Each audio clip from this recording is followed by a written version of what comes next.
ఇద్దరికీ శనార్థులు. జై తెలంగాణ. విశ్వకర్మ అంజలి. ఈ చేతి కడమ ఉంది చూసిండ్రు కదా.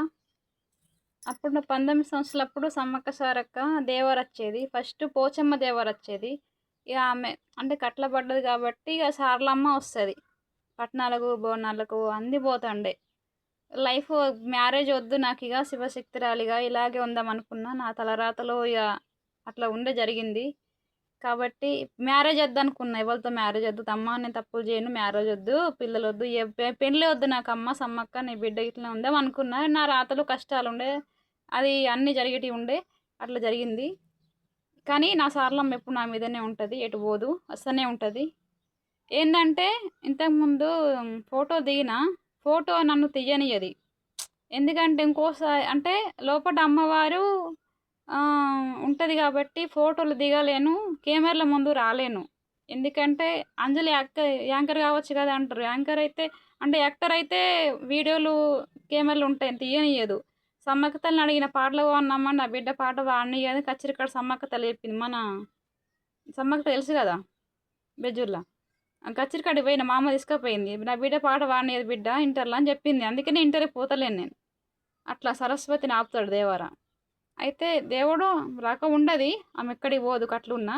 అయితే ఏంటంటే ఫోటో నన్ను ఎవరైనా తీస్తారు కదా, ఫోటో తీస్తే నా ఒళ్ళంతా వణుకుతుంది. అయితే ఇంతకుముందు Ravi sir Aadhaar card link కోసం పోతే ఆ రవి సారు ఇట్లా కెమెరా పెడితే నాకు ఎట్లా అనిపించుడు, పెయి మీదకి వచ్చుడు, ఫోటో తీయనిచ్చులేదు. రవి సార్ కుర్చీలో కూర్చుంటే ఆ కుర్చీని పట్టుకున్నా. ఎందుకమ్మా అట్లా వేస్తున్నావు అన్నాడు. లేదు సార్, ఏం లేదు సార్. చెప్తే వాళ్ళు నమ్మరు కదా చదువుకున్న వాళ్ళు. ఫోటో తీస్తేనే దేవుడు వస్తుందా, ఫోటో తీస్తేనే వస్తుందా అని మళ్ళీ ఎక్కిరి మాట్లాడతారు. కోపం వస్తుంది. అందరు శివశక్తికి ఎట్లున్నా తెలియదు కానీ నన్నైతే వీడియో తీయనియది, నన్నైతే ఫోటో తీయని. ఫంక్షన్లు అయినా పెళ్ళైనా ఒక ఫోటో దిగితే కథం. ఫోటో ఎవరైనా తీస్తున్నారు అంటే ఒళ్ళంతా చాలా వణుకుతూ ఉంటుంది. అయ్యో అంజలికి భయపడుతుందేమో, వణుకుతుందేమో అనుకుంటారు వాళ్ళు. వాళ్ళకి అర్థం కాదు లోపల సార్లమ్మది. నా సత్యం లేకున్నా అమ్మవారి సత్యం అయితే ఉంటుంది కదా, నన్ను ఫోటో తీయని కదా ఆమె తల్లి, అది అర్థం కాదు వాళ్ళకు.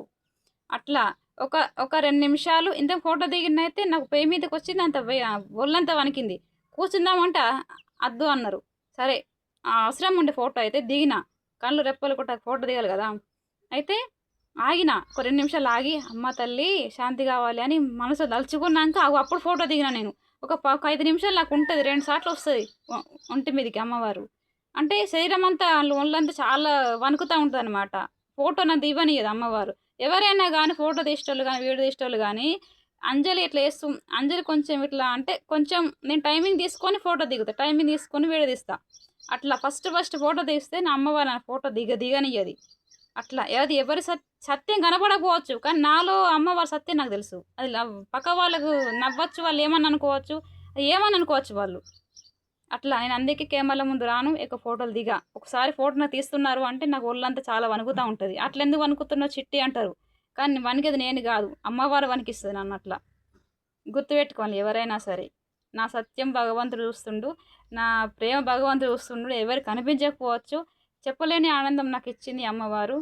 నాకు ఎటు కష్టమైన సుఖమైన సమ్మక్క తల్లి అజ్ఞత ఉన్న ఆ సమ్మక్క తల్లిని చూసుకుంటుంది ఇప్పటి వరకు కూడా. శివుందయ్య మా బాలమ్మ తల్లి నన్ను చూసుకుంటుంది అన్ని విధాలుగా. సమ్మక్క తల్లి ఉంది, కష్టాలైనా ఏదైనా సరే. శివశక్తులకు అందరి క్షణార్థులు. ఎవరన్నా వీడియో తీసేటప్పుడు నాకు కొంచెం వణికినట్లయితే కొంచెం ఆగి తీయండి. ఎందుకంటే చెప్తున్నా నేను వణికిది నేను కాదండి, భయపడే నేను కాదండి. నాలో లోపల అమ్మవారు నన్ను వీడియోలు కెమెరాలు ముందు రానివ్వదు. సరేనా, తప్పుగా అనుకోవద్దని భావిస్తున్నా. ఓకే.